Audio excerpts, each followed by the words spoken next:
Food is something we all need, but it can sometimes lead to strange and unexpected deaths. In this video, we'll look at 5 real stories of the most bizarre deaths caused by food. These cases show how something as simple as eating can take a deadly turn.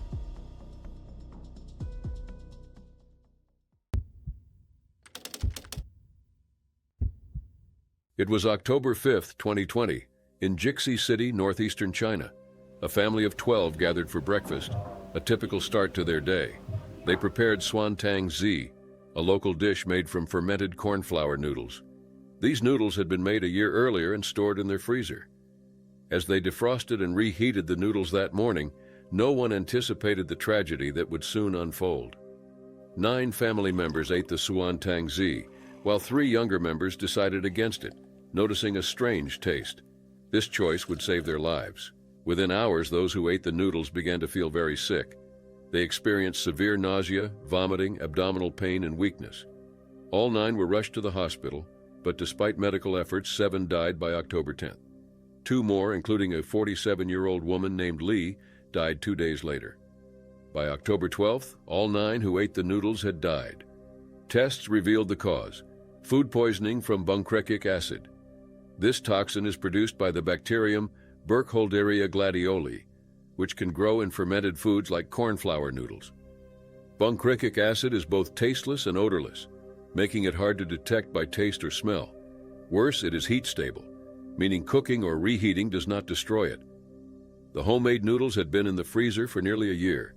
During this time, the fermentation process went wrong, leading to the growth of the bacterium that produced the deadly toxin. Buncrecic acid attacks vital organs such as the liver, kidneys, heart, and brain.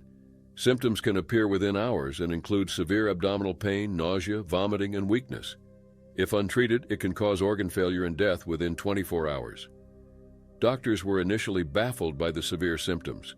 Tests on the noodles and victims' gastric fluids eventually revealed high levels of buncrecic acid. The tragic death shocked the community. Authorities confirmed it was an accidental poisoning due to spoiled fermented noodles. Authorities issued urgent warnings to avoid eating foods made from fermented rice or flour if improperly stored. They advised against using moldy or soaked corn and recommended discarding any improperly stored foods. This incident highlighted the dangers of improper food handling. When the family froze their suantang zi, they likely didn't realize that long-term freezing could lead to dangerous toxins. Fermented foods are prone to bacterial growth if not stored correctly. Freezing can slow bacterial growth but doesn't kill all harmful bacteria or toxins. When thawed, the bacteria can reactivate and produce toxic substances like buncrecic acid.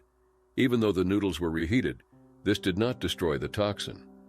Buncrecic acid's heat stability means it survives high cooking temperatures, making contaminated food unsafe. The long-term storage of the noodles was a key factor in this tragedy. The fermented corn flour combined with improper freezing created conditions for the growth of Burkholderia gladioli and buncrecic acid production. The strange taste of the noodles may have been a clue something was wrong. While taste alone can't determine if food is toxic, it can be a warning sign. The decision of the younger family members to skip the meal saved their lives. The deaths of 9 family members deeply affected their community. This incident serves as a reminder of the dangers of improperly stored food. While food poisoning is a known risk, the specific danger of buncrecic acid is less known. In response, Chinese health officials urged citizens to be cautious with fermented foods. The government issued public safety guidelines, including avoiding home fermentation unless done with strict attention to hygiene and storage conditions. The tragedy of this family in Jixi City is a reminder of the importance of proper food handling and storage. It highlights the lethal risks of consuming spoiled fermented foods and the need for public awareness about food safety practices. It was September 19, 2008 in Edlington, South Yorkshire, England. Andrew Lee, a 33-year-old forklift driver, was spending an ordinary day with his loved ones. Andrew was known for his love of cooking and his experiments with bold, spicy flavors. Having recently passed a full medical exam, he was in good health and full of energy. But on this day, his passion for spicy food would take a tragic turn. Andrew, who dreamed of becoming a chef, often challenged himself with chili peppers. On that day, his father gave him homegrown red chilies. Instead of using them in a dish as usual, Andrew turned it into a friendly competition. He challenged Michael, his girlfriend's brother, to make the hottest sauce possible. Confident, Andrew whipped up an extremely spicy sauce and mixed it into a pasta dish. With both men joking around, Andrew finished a full plate, daring Michael to try and keep up. The mood was lighthearted as Andrew joked about the heat. Though he felt the intense burn, he finished the pasta without hesitation. However, later that evening, Andrew began feeling unusual. He developed an intense itching sensation all over his body. His girlfriend, Samantha Bailey, tried to ease his discomfort by scratching his back as he attempted to sleep. By 2:30 a.m., Andrew was in bed, trying to rest. Samantha, who had been by his side throughout, woke up to find him unconscious. She quickly called an ambulance, but by the time paramedics arrived, it was too late. Despite their efforts, Andrew was pronounced dead at the scene. At first, the cause of Andrew's death was unclear. A post-mortem examination revealed no obvious explanation. Andrew had no underlying heart disease, and he had recently been declared healthy during a medical checkup. His sudden passing left his family in shock. His mother, Pamela, struggled to accept what had happened. The investigation into Andrew's death began soon after. The extreme heat of the homemade chili sauce became a key focus. Toxicology results suggested he might have suffered a severe allergic reaction or heart-related complications triggered by the spiciness. Though rare, such extreme responses to chili peppers have been documented. Extremely hot peppers like the Naga jolokia can cause severe symptoms, including vomiting, stomach pain, and in rare cases, heart issues. Health experts warn that large amounts of capsaicin, the chemical that makes chili peppers hot, can lead to dangerous reactions. In small doses, capsaicin can increase metabolism and even have pain-relieving effects. However, consuming excessive amounts, as Andrew did that night, can be harmful. Some studies link extremely hot chili peppers to conditions like stomach damage or, in rare cases, fatal reactions. In Andrew's case, the burning sensation and itching were early signs that something had gone wrong. Whether it was an allergic reaction, a sudden heart issue, or another factor, his body couldn't handle the extreme heat of the sauce. His death, though unexpected, highlights the risks of consuming extremely spicy food in large quantities. The inquest into Andrew's death was adjourned to allow for further investigation. Death by misadventure was one explanation being considered. His family, however, was left with many unanswered questions. Was it purely the chili sauce, or was there an undetected health condition at play? Could his death have been prevented? Or was it simply a tragic accident that no one could have foreseen? Andrew's passing is a reminder of how dangerous it can be to test the limits of what our bodies can handle. While chili eating challenges may seem like harmless fun, they can have serious consequences. What started as a lighthearted competition between friends ended in tragedy, leaving a family grieving and searching for answers. Health experts emphasize caution when it comes to consuming extremely spicy foods, especially in large amounts. For some people, the body's response to intense heat can be unpredictable and even dangerous. Andrew's story is a clear warning. Pushing those limits, even as a joke, can have life-altering consequences. It was July 14, 2024 in China. Pan Xiaoting, a 24-year-old popular live streamer, was in the middle of one of her famous mukbang sessions. Mukbang, a trend from South Korea, involves eating large amounts of food while interacting with an online audience. Pan had thousands of viewers who watched her long eating marathons. On this day, she planned to eat 10 kilograms of food, including seafood, chicken fingers, and chocolate cake. However, this stream would be her last. Pan started mukbang in her early 20s. Initially working as a waitress, she saw the rising demand for mukbang content and seized the opportunity. Eating large quantities of food on camera was oddly appealing to many, and Pan thrived in the spotlight. Her streams, sometimes lasting up to 10 hours, became a hit. She would eat plate after plate of food, engaging with fans who cheered her on. But the dark side of this extreme eating challenge soon emerged. Pan had been hospitalized before due to gastric bleeding caused by her binge-eating sessions. Her body showed signs of stress, but she continued. Despite her parents' concerns and their pleas for her to reconsider, Pan reassured them she could handle it. By July 14th, Pan had become morbidly obese, weighing around 300 kilograms. Her streams drew comments from fans fascinated by her eating feats. The fame, money, and gifts kept her pushing her limits. No one expected how far she would go that day. On that day, Pan sat before her camera, ready to tackle an enormous feast. She started with cake, then moved to chicken fingers and seafood. As hours passed, her audience watched in suspense, some cheering, others worrying about her health. At some point during the stream, Pan collapsed. Viewers were shocked as they saw her struggle. Despite their attempts to help remotely, it was too late. Pan passed away, and the stream continued briefly before the platform shut down. Her fans were devastated, and news outlets soon reported her death due to complications from extreme eating. An autopsy later revealed the extent of the damage. Pan's stomach was severely deformed and filled with undigested food. The overwhelming amount likely caused it to rupture, allowing stomach acid and food to leak into her abdomen, leading to fatal complications. Medical examiners confirmed the cause was her extreme eating habits. Pan's death sparked outrage and concern. People questioned the dangers of mukbang and similar trends. Mukbang began as a way to combat loneliness by offering companionship during meals, but it had turned into a spectacle of excess. For Pan, what started as a side job became an obsession that cost her life. The mukbang trend spread beyond South Korea to places like China and the United States, where creators like Nikocado Avocado also gained followers. These creators face similar risks. Doctors and psychologists warned that binge eating could cause severe health issues. Pan's death highlighted these dangers. Despite knowing the risks, Pan chose this path. Her death reminded everyone of the dangers of social media fame. Although China passed an anti-food waste law in 2021, banning extreme mukbang content, Pan continued her streams. She bypassed the law and reached the height of her fame for a moment. The incident raised ethical questions about mukbang. Was it worth risking health for entertainment? The trend, meant to create connections, now seemed dangerous and self-destructive. Pan's story also highlighted the pressures influencers face. Extreme content often brings rewards, and many creators push their limits for fame and money. Pan's fate showed the high cost of such pressures. What if Pan had listened to her family? What if she had taken her health seriously? Would things be different if mukbang hadn't gained so much popularity?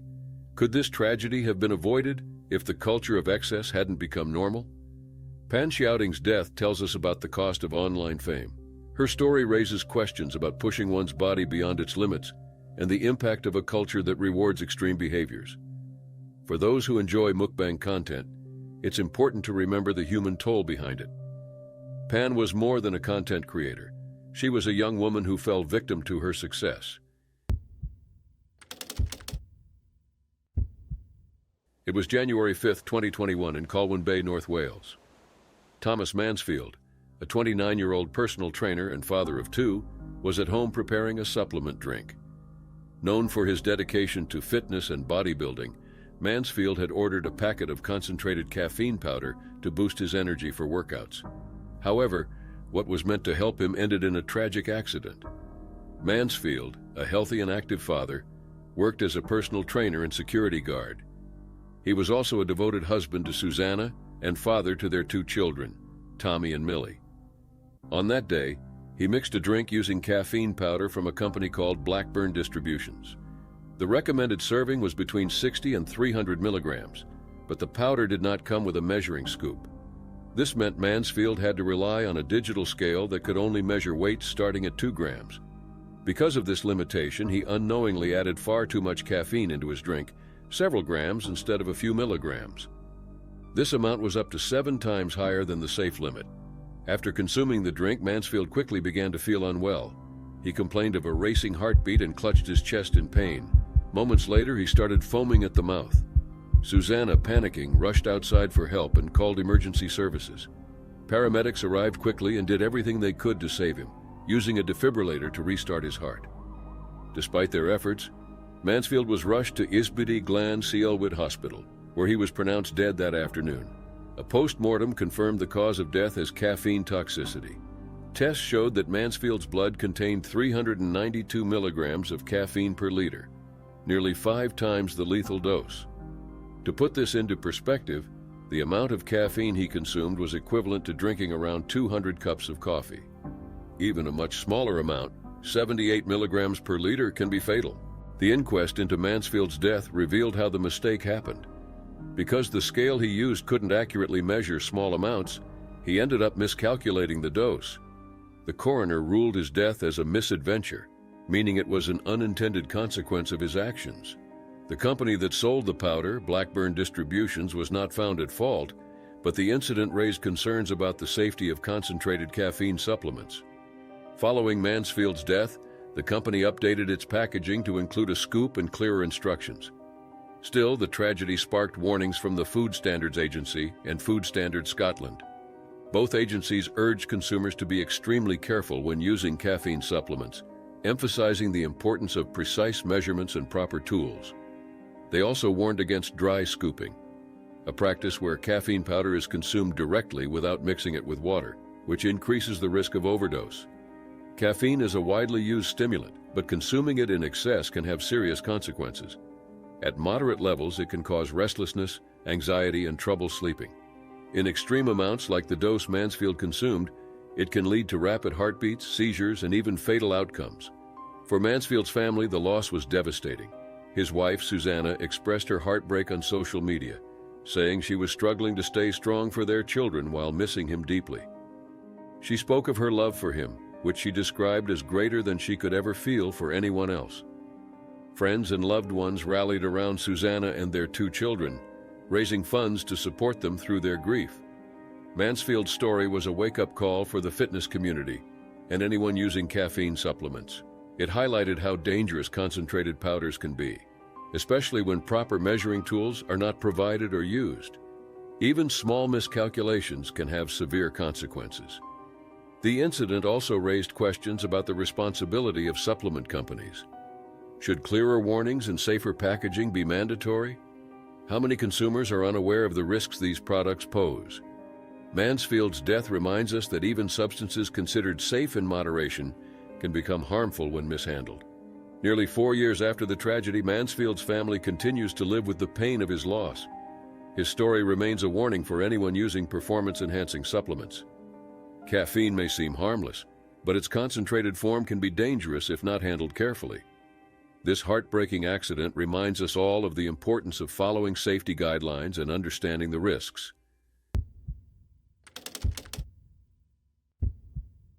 It was October 2015 in Bury, South Wales, when 29-year-old Darren Bray, a father of 3, tragically lost his life in an unexpected accident.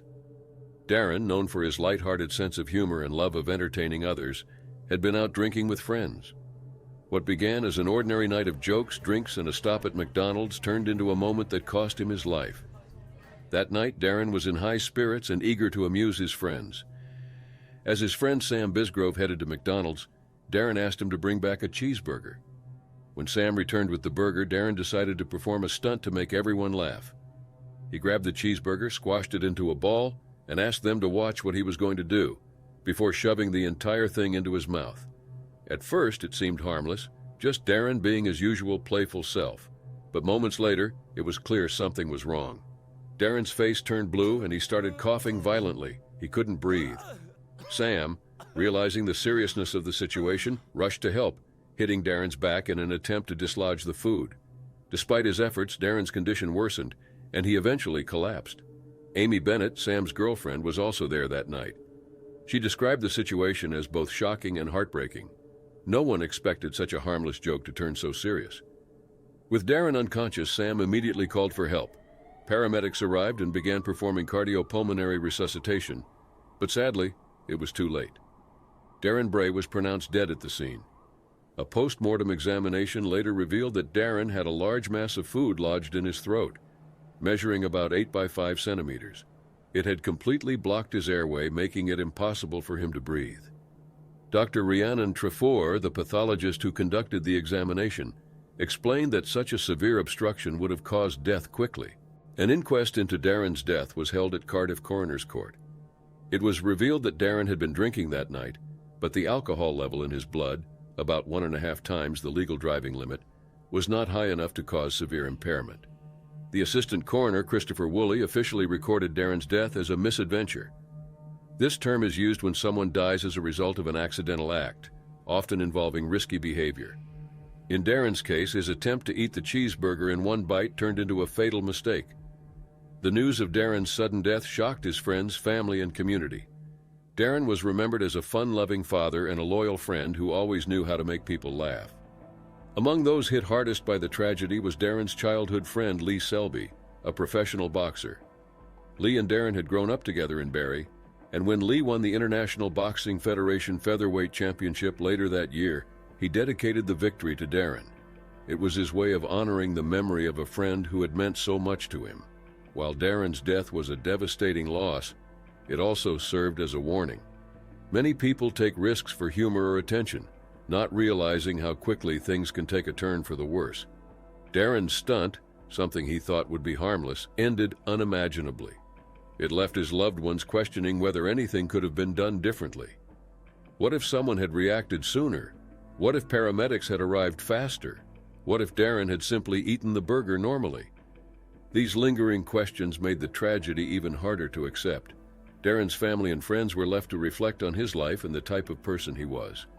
Those who knew him described him as a kind-hearted man who loved his family and enjoyed making others smile.